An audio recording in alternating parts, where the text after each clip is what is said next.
जय श्री राधे दोस्तों। कार्तिक के महीने में आखिरी 5 दिन पंच भिक्षु की कहानी सुननी चाहिए। कार्तिक में सुबह 5 दिन पंच भिक्षु की पूजा करें। एकादशी द्वादशी को उपवास रखें और तेरस को जिमली, चौदस और पुण्य को उपवास रखें। पुण्यों के बाद 5 दिन ब्राह्मणी को भोजन कराएं। पंच भिक्षु की कहानी आखिरी 5 दिन अवश्य सुननी चाहिए। पंच भिक्षु की कहानी इस प्रकार है। एक साहूकार के बेटे की बहू थी जो सुबह सवेरे ही उठकर कार्तिक नहाया करती थी।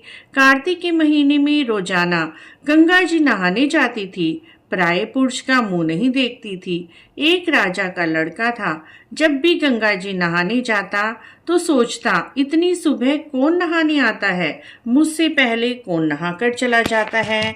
5 दिन कार्तिक के रह गए। उस दिन साहूकार की बहू नहाकर जा रही थी और राजा का लड़का नहाने आ रहा था। खुड़का सुनकर वह साहूकार की बहू जल्दी जल्दी जाने लगी और जल्दी में उसकी माला और मोजड़ी वहीं छूट गई। राजा का लड़का आया, सोचने लगा, जिसकी माला मोजड़ी इतनी सुंदर है वह खुद कितनी सुंदर हो रही होगी। सारी नगरी में राजा ने ढिंडोरा पिटवा दिया कि जो भी माला मोजड़ी घाट पर छोड़ गया है वो मेरे पास 5 रात आएगी। साहूकार के बेटे की बहू ने कहलवा दिया, मैं 5 दिन आऊंगी पर किसी को साख भरने बिठा देना। राजा के लड़के ने गंगा जी पर बिछौना बिछा दिया। एक पिंजरे में तोते को टांग कर रख दिया। साहूकार की बहू सुबह आई, पहली पौड़ी पर पैर रखा, बोली, हे कार्तिक के ठाकुर राई दामोदर, 5 पांडु, छठे नारायण, भीखम राजा, इस पापी को नींद आ जाए।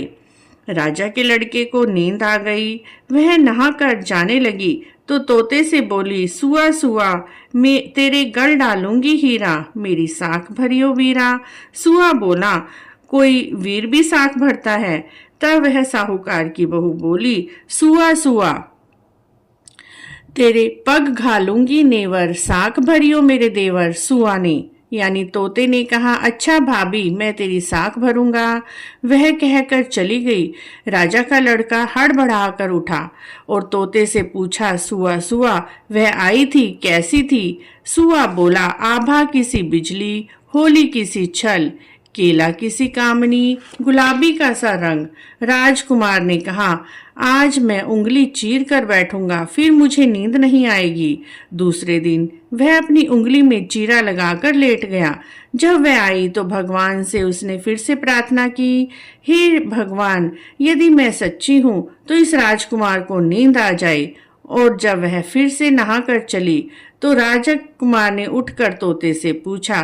तोते ने वही बात दोहराई और कहा, वह तो नहाकर चली गई। अब राजकुमार ने सोचा, तीसरा दिन है, अब तो मैं मिर्ची डालकर आंखों में बैठूंगा।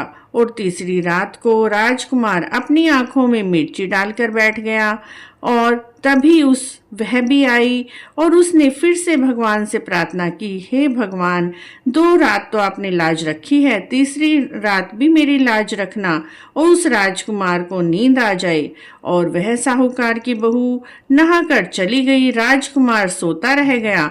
राजकुमार ने फिर से तोते से पूछा, क्या वह साहूकार की बहू आई थी? तोते ने कहा, आई थी। राजकुमार ने कहा, आज तो मैं बिना बिस्तर के ही बैठूंगा। और चौथी रात वह पत्थरों का बिस्तर बिठाकर बैठ गया ताकि उसे नींद न आए। लेकिन जब वह बहू नहाने आई, फिर से राई दामोदर भगवान से उसने प्रार्थना की, हे राई दामोदर भगवान, आज भी इस राजकुमार को नींद आ जाए। और वह नहाकर जाने लगी तो आंख बंद करके चली गई। राजकुमार ने उठ के देखा कि साहूकार की बहू तो नहाकर चली गई थी। राजकुमार बोला, 4 रातें बीत गई और मैं उसके दर्शन तक नहीं कर पाया। जो 5वीं और आखिरी रात है, आज मुझे नींद नहीं आनी चाहिए। और वह आग की अंगीठी पर बैठ गया जिससे कि उसे नींद ना आए। वह अंगीठी पर बैठा ही रह गया। साहूकार की बहू आई और भगवान से प्रार्थना की, हे भगवान, 4 रातें तो निकाल दी हैं, बस आज की रात और निकाल दो। भगवान ने उसका सत रख लिया। राजकुमार को 5वीं रात भी अंगीठी पर बैठे बैठे ही नींद आ गई। जब साहूकार की बहू नहाकर जाने लगी तो तोते से बोली, इस पापी को कह देना तेरी 5 रातें पूरी हो गई हैं और मेरी मोतियों की माला और मोजड़ी मेरे घर भिजवा देना। सुबह राजा के लड़के ने तोते से पूछा, क्या वह आई थी? तोते ने कहा, हाँ वह आई थी और अपनी माला और मोजड़ी मंगवाई है। तब राजकुमार ने सोचा, वह तो सच की पक्की है, उसका तो सच भगवान ने भी रखा, वो तो बड़ी ही पतिव्रता है। थोड़े दिनों के बाद राजकुमार के शरीर में कोढ़ पड़ गया और वह तड़पने लगा। राजा ने ब्राह्मणों को बुलाया और पूछा, मेरे बेटे का शरीर क्यों जल रहा है? तब ब्राह्मणों ने कहा, इस लड़के ने पतिव्रता स्त्री पर बुरी नजर रखी है, इसीलिए यह रोगी हुआ है। तब राजा ने इसके ठीक होने का उपाय ब्राह्मणों से पूछा। तब ब्राह्मणों ने कहा, उस साहूकार की बहू को धर्म की बहन बनाए और उसके नहाए हुए जल में नहाए, तभी इसके शरीर का कोढ़ ठीक होगा। राजा साहूकार के घर उसकी बहू की माला मोजड़ी लेकर पहुंचा और साहूकार से बोला, यह आपकी बहू की माला और मोजड़ी है, आप अपनी बहू के नहाए हुए जल से मेरे बेटे को नहला दें, जिससे मेरे बेटे का कोढ़ ठीक हो जाए। साहूकार ने कहा, मेरी बहू तो सत की बहुत पक्की है, वह किसी भी पराये पुरुष का मुंह तक भी नहीं देखती। यह नाली है, जब वह नहाएगी तो नाली में से पानी नीचे गिरेगा और राजकुमार को इस नाली के नीचे बिठा दो। जब वह नहाएगी उसके नहाए का पानी इसके ऊपर गिरता रहेगा। राजकुमार नाली के नीचे बैठ गया। जब साहूकार की बहू नहाई तो उसके नहाए का पानी उसके शरीर पर गिरा, जिससे उसकी चंदन जैसी काया हो गई। हे पंचभिखु देवता, जैसे साहूकार की बहू का सत रखा, वैसे हमारा भी रखना, सबका रखना।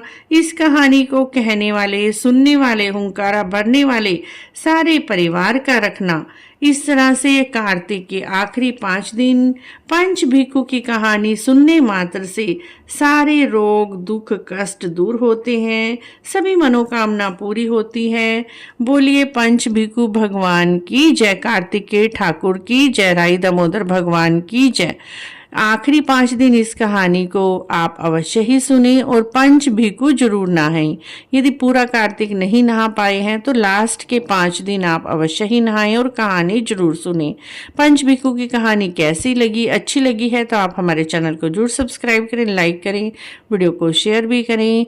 कमेंट बॉक्स में जय पंचभिखु भगवान अवश्य लिखें।